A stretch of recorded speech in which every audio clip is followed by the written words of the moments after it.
رسول جا رہا ہے. اچھا مزے کی بات، آج کل کے ہمارے بہت سارے جو اپنے آپ کو بہت متقی اور پرہیزگار اور یہ سمجھتے ہیں کہ جس گھر میں تصویر ہوگی، فوٹو ہوگا، اس میں نماز نہیں ہوگی،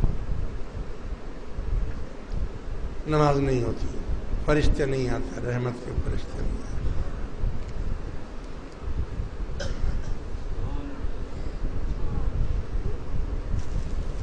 بھائی وہ جو اصل میں جو اسلام کی حکمت کو نہ سمجھے، جو دین کی جو مزاج ہے، جو اللہ کا حکم ہے، اللہ کی جو منشا ہے، اس منشا کے مطابق آپ کو عمل کرنا چاہیے نا. مثلا اللہ تعالیٰ کی منشا یہ تھی کہ یہ جو کفر بت پرستی کرتے ہیں، بت بنا دیتے ہیں، تصویریں ہاتھ سے گھڑتے ہیں، بناتے ہیں اور پھر اس کو پوجتے ہیں، تو اللہ نے تو اس کو منع کیا ہوا ہے کہ یہ حرام ہے، یہ بت پرستی، یہ مردار ہے. لیکن آج تو میڈیا، ہر گھر کے اندر ٹی وی ہے، تصویریں ہی تصویریں ہیں.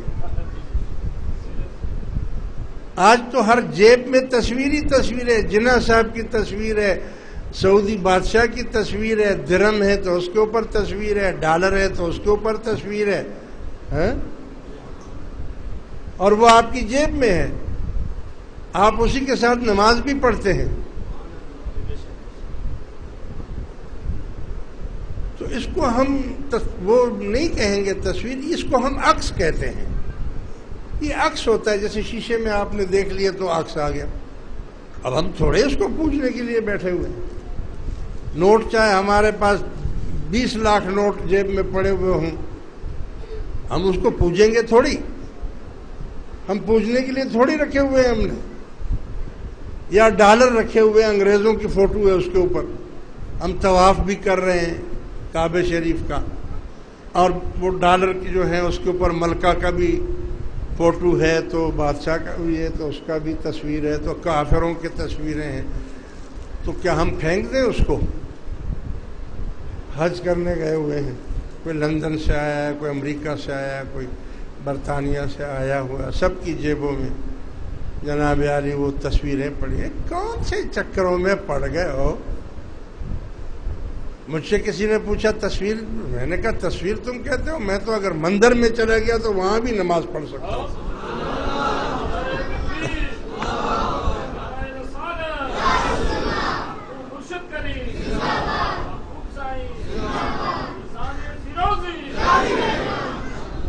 ارے اللہ تعالیٰ اتنا بھولا ہے، اتنا ناسمجھ ہے اللہ تعالیٰ کہ اگر میں مندر میں نماز پڑھ رہا ہوں تو وہ میری نیت کو نہیں جانتا کہ میں کس کی نماز، میں بتوں کی تو نہیں پڑھ رہا ہوں، میں تو اللہ کی نماز پڑھ رہا ہوں.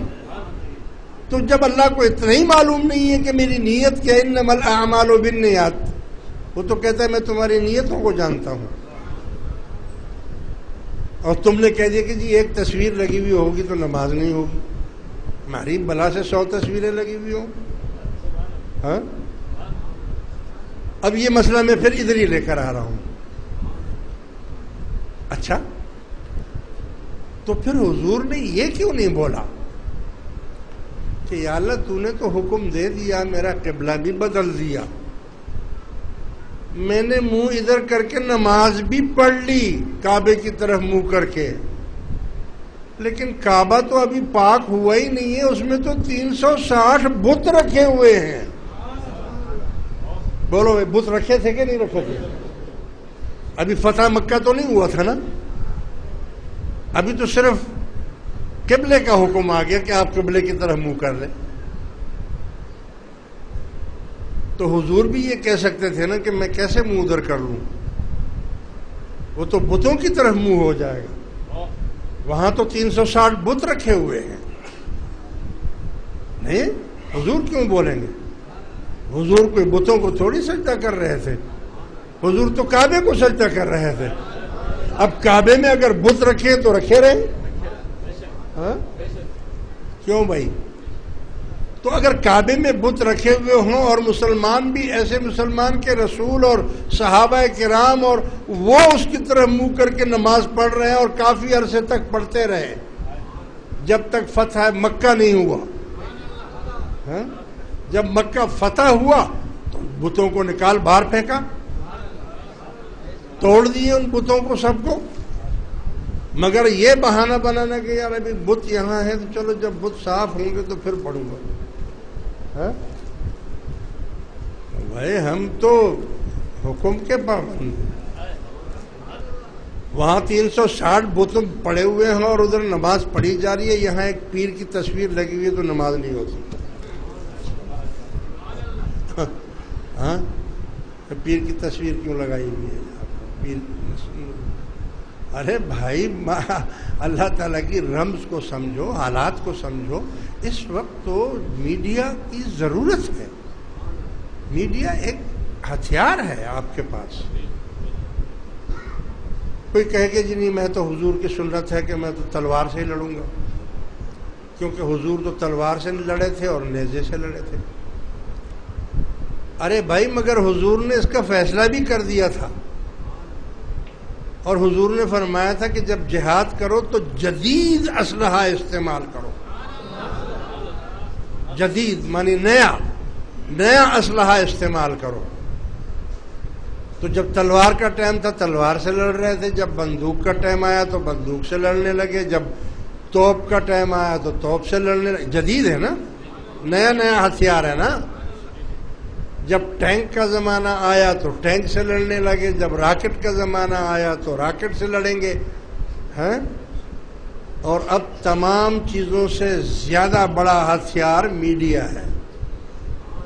میڈیا یعنی یہ جو آپ کی خبریں، پوری دنیا ایسی ہو گئی ہے. دنیا کے کسی کونے میں کوئی کام ہو رہا ہے تو فوراً یہاں آ جاتا ہے.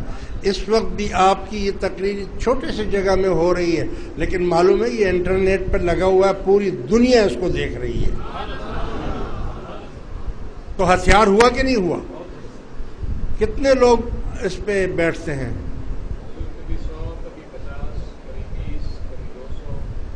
دیکھو نا 100-200 آدمی دنیا میں مختلف ممالک میں وہ اس کو دیکھ رہے ہیں، بیٹھتے ہیں وہاں سنتے ہیں. اس میں مسلم بھی ہوتے ہیں، غیر مسلم بھی ہوتے ہیں. ہاں تو بھائی یہ ہتھیار ہوا کہ نہیں ہوا؟ بات میں 4-5 آدمی میں کر رہا ہوں اور وہاں ساری دنیا میں میری بات پہنچ رہی ہے. تو یہ ہتھیار ہے نا. اسی ہتھیار کے ذریعے سے تو وہ آپ کے گھروں میں گھسے ہیں. انہوں نے آپ کو ننگی فلمیں دکھانی شروع کر دی، بے حیائی دکھانی شروع کر دی. اس میں انہوں نے آپ کو غلط راستے پر آپ کے بچوں کو ڈالنا شروع کر دیا. تو اسی ہتھیار سے آپ بھی ان کے گھر میں گھس جاؤ. مگر نہیں، ہمارا میڈیا تو صرف سیاستدانوں کی بات کرے گا. بس سیاستدان، سپر پاور، ہیڈ پاور، امریکہ مائی باپ، فلاں مائی باپ. ارے بھائی تم میڈیا میں تقویٰ کی طرف دعوت دو لوگوں کو خدا سے ڈراؤ. نہیں، خدا کا ڈر خوف نہیں، نہ اس کا کوئی نام لینا. بات ہوگی تو سیاست پر، بھوکے مریں گے تو بھی بولیں گے کہ ہم تو ووٹ تو ہمارا، بھائی کیا کریں مجبوری ہے، ووٹ تو ہمارا فلانے پارٹی کا ہے. یعنی ان کو خدا سے بھی زیادہ آپ نے ان کو اہمیت دے دی. آپ وہ کام کرو نا جو خدا اور رسول کی کے لیے کیا جاتا ہے. سچ بولے نا، جھوٹ کیوں بول رہے ہیں؟ اور جھوٹ بھی ایسا جھوٹ کا پلندہ کہ کوئی دھرم ہی